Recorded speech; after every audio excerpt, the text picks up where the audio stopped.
राम राम दोस्तों, हमारे YouTube channel में आपका स्वागत है। आज हम इस वीडियो में आपके लिए राजस्थान जीके के कुछ महत्वपूर्ण प्रश्न लेके आए हैं जो राजस्थान की परीक्षाओं की दृष्टि से बहुत ही महत्वपूर्ण है। और इसमें राजस्थान के संत और संप्रदाय से संबंधित बहुत ही महत्वपूर्ण प्रश्न जो आए हुए हैं और आने वाली प्रतियोगिता परीक्षाओं के लिए आपके लिए बहुत ही लाभदायक होने वाले हैं। तो पहला प्रश्न देखिए, निम्न में से कौन विश्नोई संप्रदाय का संपादक है? जो संस्थापक है विश्नोई संप्रदाय का वह कौन है? ऑप्शन दे रखा है गोगा जी, जम्बो जी, पाबू जी, हरबू जी। तो इसका सही आंसर क्या होगा? बी ऑप्शन, जम्बो जी। जम्बो जी विश्नोई संप्रदाय का संस्थापक है। अगला प्रश्न देखिए, दादू पंथ में कितनी शाखाएं थी? तो ऑप्शन है 4, 5, 6 और 8। तो इसका सही आंसर क्या होगा? C option, 6। दादू पंथ की कितनी शाखाएं थी? 6 शाखाएं थी। अगला प्रश्न है, अलखिया संप्रदाय की स्थापना किसने की? जो अलखिया संप्रदाय है उसकी स्थापना किसने की थी? तो ऑप्शन दे रखा है चरणदास जी ने, लालगिरी दास जी ने, संत दास जी ने और भोलानाथ जी ने। तो इसका सही आंसर क्या होगा? बी ऑप्शन, लालगिरी दास जी ने अलखिया संप्रदाय की स्थापना की थी। अगला प्रश्न है, दादू पंथ का अधिकांश साहित्य किस बोली में लिपिबद्ध है? मतलब किस बोली में या अधिकांश साहित्य उन्होंने रचित किया है? तो ऑप्शन है मेवाड़ी, मेवाती, बागड़ी और ढूंढाड़ी। तो इसका सही आंसर क्या होगा? ढूंढाड़ी बोली में। अगला प्रश्न है, संत भूरीबाई अलख का कार्य क्षेत्र था? ऑप्शन है मारवाड़, मेवाड़, गोडावाड़ और वागड़। तो इसका सही आंसर क्या हो गया? B option, Mewar. मेवाड़ में उसका कार्य क्षेत्र रहा है संत भूरीबाई अलख का। अगला प्रश्न है, राजस्थान में 13 पंथ के प्रवर्तक रहे हैं? ऑप्शन है धरणी वराहा जी, शरमणनाथ जी, जीनसेन जी और भिखण जी। तो इसका सही आंसर क्या होगा? डी ऑप्शन, भिखण जी। 13 पंथ के प्रवर्तक भिखण जी थे। अगला प्रश्न है, नागौर किस सूफी संत की दरगाह के लिए प्रसिद्ध है? मतलब नागौर जिले में कौन सी सूफी संत की दरगाह स्थित है और वह कौन सी दरगाह प्रसिद्ध है? तो ऑप्शन है हमीमुद्दीन की, ख्वाजा मुइनुद्दीन चिश्ती की, निजामुद्दीन औलिया की और ख्वाजा सलीम चिश्ती की।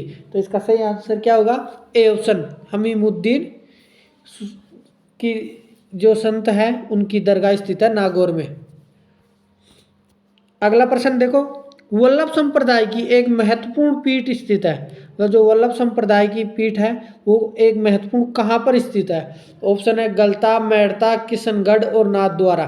तो इसका सही आंसर क्या होगा? डी ऑप्शन, नाथद्वारा में। वल्लभ संप्रदाय की एक महत्वपूर्ण पीठ कहाँ स्थित है? नाथद्वारा। नाथद्वारा किस जिले में स्थित है? राजस्थान के राजसमंद में। अगला प्रश्न देखो, राम स्नेही संप्रदाय की प्रधान पीठ कहाँ है? ऑप्शन है भीलवाड़ा, शाहपुरा, सलेमाबाद और समराथल। तो इसका सही आंसर क्या होगा? बी ऑप्शन, शाहपुरा में। जो प्रधान पीठ है वह शाहपुरा में है और राम स्नेही संप्रदाय की।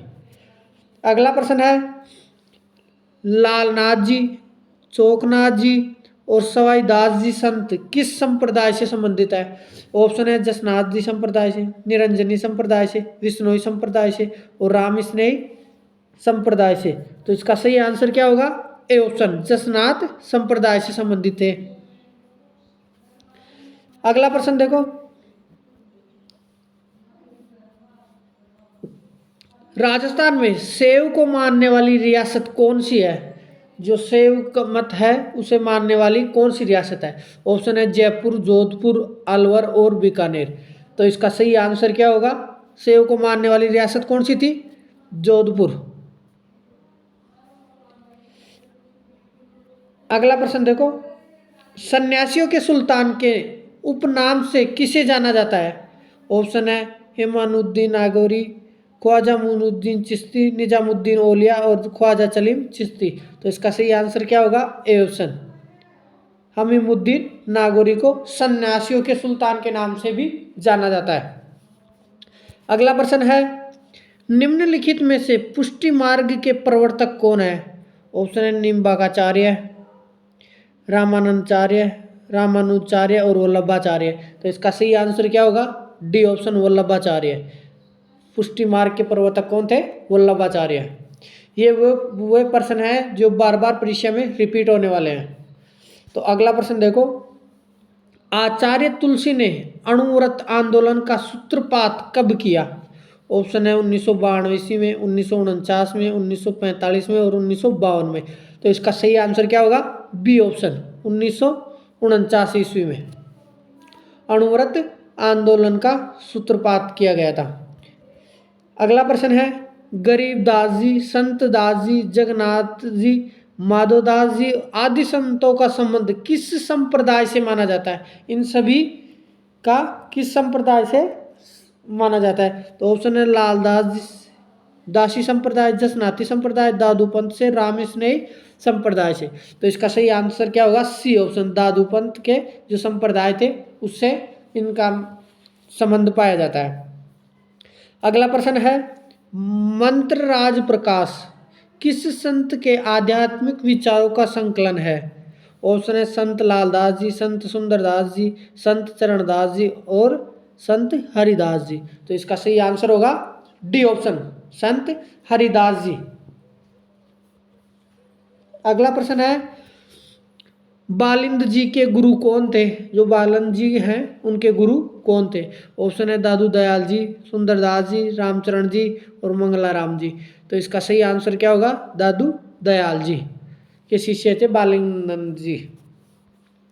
अगला प्रश्न देखो, राजस्थान में ऊंदरिया पंथ किन में प्रचलित है? जो ऊंदरिया पंथ है वह किस जाति के लोगों में प्रचलित है? ऑप्शन है भीलों में, मीणाओं में, शहरियों में और गरासिया में। तो इसका सही आंसर क्या होगा? ए ऑप्शन, भीलों में। भीलों की जनजाति है उसमें ऊंदरिया पंथ प्रचलित है। अगला प्रश्न है, मीरा ने अपना अंतिम समय किस स्थान पर बिताया था? ऑप्शन है चित्तौड़, अहमदाबाद, द्वारिका और मेड़ता। तो इसका सही आंसर क्या होगा? सी ऑप्शन, द्वारिका में। जो मीरा थी उन्होंने अपना अंतिम समय द्वारिका में बिताया था। अगला प्रश्न है, मीरा के पिता कौन थे? ऑप्शन है वीरमदेव राव दूधा, रतन सिंह और राणा सांगा। तो इसका सही आंसर क्या होगा? सी ऑप्शन, रतन सिंह, क्योंकि मीरा रतन सिंह की पुत्री थी। अगला प्रश्न है, प्रसिद्ध भक्त कवित्री मीरा के पति का क्या नाम था? जो इनके पति था उनका नाम क्या था? ऑप्शन है राणा रतन सिंह, राजकुमार भोजराज, राणा उदय सिंह और राणा सांगा। तो इसका सही आंसर क्या होगा? बी ऑप्शन, राजकुमार भोजराज, जो इनकी मृत्यु विवाह के कुछ दिन पश्चात ही हो गई थी।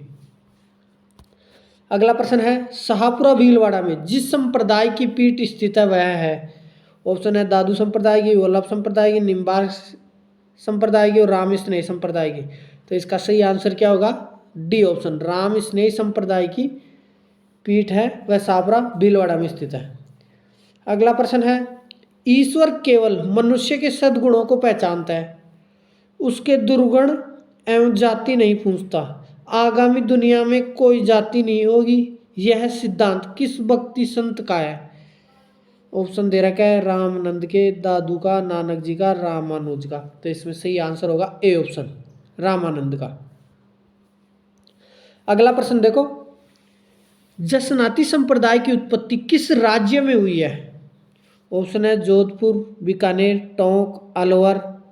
तो इसका सही आंसर क्या होगा?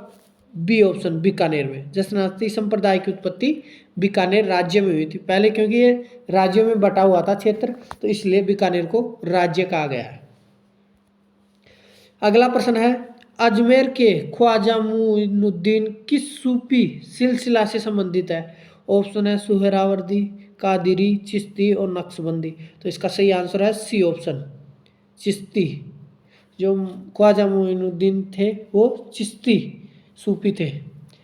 अगला प्रश्न देखो, नाथ संप्रदाय की गद्दी स्थित है, मतलब जो नाथ संप्रदाय की गद्दी है वह कहाँ पर स्थित है? ऑप्शन है जोधपुर, डूंगरपुर, किशनगढ़ और नरेला। तो इसका सही आंसर क्या होगा? ए ऑप्शन, जोधपुर में। नाथ संप्रदाय की गद्दी कहाँ स्थित है? जोधपुर जिले में। अगला प्रश्न देखो, दादू पंथ की मुख्य गद्दी कहाँ है? ऑप्शन है अजमेर, तिलवाड़ा, नारायणा और शाहपुरा। तो इसका सही आंसर क्या होगा? सी ऑप्शन, नारायणा में। दादू पंत की मुख्य गद्दी नारायणा में स्थित है। अगला प्रश्न है, तेरापंथी संप्रदाय किस धर्म से जुड़ा हुआ है? ऑप्शन है जैन धर्म, वैष्णव धर्म, हिंदू धर्म और बौद्ध धर्म। तो इसका सही आंसर क्या होगा? ए ऑप्शन, जैन धर्म से। जो तेरापंथी संप्रदाय है वह जैन धर्म से जुड़ा हुआ है। अगला प्रश्न है, नगला पीठ किस संप्रदाय से संबंधित है? ऑप्शन है लालदासी संप्रदाय से, नाथपीठ संप्रदाय से, दादू संप्रदाय से, विष्णोई संप्रदाय से। तो इसका सही आंसर क्या होगा? ए ऑप्शन, लालदासी संप्रदाय से। अगला प्रश्न देखो, मध्यकालीन मेवात के जो प्रसिद्ध संत थे वो कौन थे? ऑप्शन है चरणदास जी, लालदास जी, हरिराम दास जी और सुंदरदास जी। तो इसका सही आंसर क्या होगा? बी ऑप्शन, लालदास जी। अगला प्रश्न देखो, भक्ति आंदोलन राजस्थान में फैलाने वाले संत थे। ऑप्शन है निम्बार्क, नानक, दादू, सूरदास। तो इसका सही आंसर क्या होगा? सी ऑप्शन, दादू। उन्होंने भक्ति आंदोलन राजस्थान में फैलाने वाले संत थे दादू। अगला प्रश्न देखो, संत माऊजी का संबंध है। ऑप्शन है अलवर, बीकानेर, जोधपुर और डूंगरपुर। तो इसका सही आंसर क्या है? D option, Dungarpur. संत माऊजी का डूंगरपुर स्थान से संबंध रखते हैं। अगला प्रश्न देखो, सुप्रसिद्ध कायबेली ग्रंथ की रचना किसने की थी? जो ग्रंथ है कायबेली, उसकी रचना किसने की थी? तो ऑप्शन दे रखा है सूरदास ने, रहीम ने, दादू दयाल जी ने और प्रताप सिंह जी ने। तो इसका सही आंसर क्या होगा? सी ऑप्शन, दादू दयाल जी ने कायबेली ग्रंथ की रचना की थी। कायबेली ग्रंथ की रचना की थी। अगला प्रश्न है, संत पीपा के अनुसार मोक्ष का साधन है। ऑप्शन है भक्ति, ध्यान, साधना, पाप। तो इसका सही आंसर क्या होगा? ये तो सबको पता होगा कि मोक्ष का साधन क्या होता है? भक्ति को बताया गया। अगला प्रश्न देखो, अभिलेखों के आधार पर राजस्थान में 8वीं सदी के मध्य किस देवता को सर्वोच्च रूप से पूजा की जाती थी? ऑप्शन है शिव, ब्राह्मण, ब्रह्मा और सूर्य। तो इसका सही आंसर क्या होगा? ए ऑप्शन, शिव की, सबसे अधिक शिव की पूजा की जाती थी। अगला प्रश्न देखो, राजस्थान का उत्तर तोताद्री कहलाता है, मतलब किस स्थान को उत्तर तोताद्री कहा जाता है? ऑप्शन है मंडोर, गलता, भीनमाल और आबू पर्वत। तो इसका सही आंसर है बी ऑप्शन, गलता को। गलता को राजस्थान का उत्तर तोताद्री कहा जाता है। अगला प्रश्न देखो, पशुपति संप्रदाय का संस्थापक कौन था? जो पशुपति संप्रदाय है उसका संस्थापक कौन था? ऑप्शन है लकुलिस, वासव, कौशिक व सुबंध। तो इसका सही आंसर क्या होगा? A option, Lakulish. लकुलिस पशुपति संप्रदाय का संस्थापक था। और ये जो वीडियो में जो भी प्रश्न बताए जा रहे हैं वो आपके लिए, जो राजस्थान की जो भी परीक्षा लगेगी वो आपके लिए बहुत ही लाभदायक सिद्ध होने वाले हैं ये। अगला प्रश्न है, संत पीपा की गुफा कहाँ है? ऑप्शन है पीपाड़, धनेरा, टोडा, गागरोन। तो इसका सही आंसर क्या होगा? सी ऑप्शन, टोडा में। संत पीपा की गुफा कहाँ पर है? टोडा में। अगला प्रश्न है, प्रसिद्ध संत सलीम रहते थे, मतलब जो प्रसिद्ध संत सलीम थे वो कहाँ पर रहते थे? ऑप्शन है दिल्ली में, अजमेर में, फतेहपुर सीकरी में और लाहौर में। तो इसका सही आंसर क्या होगा? सी ऑप्शन, फतेहपुर सीकरी में रहते थे। अगला प्रश्न है और इस वीडियो का लास्ट प्रश्न है, जो संत और संप्रदाय से संबंधित जो भी प्रश्न थे वो हम इस वीडियो में सारे प्रश्नों को समाहित कर दिया गया है। तो इस वीडियो को ज़्यादा से ज़्यादा आप देखें और ये आपके लिए बहुत ही लाभदायक सिद्ध होंगे। तो अगला प्रश्न है, अंतिम प्रश्न है, रसिक संप्रदाय के प्रवर्तक कौन थे? ऑप्शन है अचलदास जी, अग्रदास जी, ईश्वरदास जी और गिरधर दास जी। तो इसका सही आंसर क्या होगा? बी ऑप्शन, अग्रदास जी। रसिया संप्रदाय के प्रवर्तक कौन थे? अग्रदास जी थे। यदि वीडियो पसंद आया हो तो वीडियो को लाइक करें, ज़्यादा से ज़्यादा शेयर करें और चैनल को सब्सक्राइब करें और बेल आइकन को प्रेस करें ताकि हर वीडियो की अपडेट आपको मिलती रहे। धन्यवाद। जय हिंद, जय भारत, जय राजस्थान।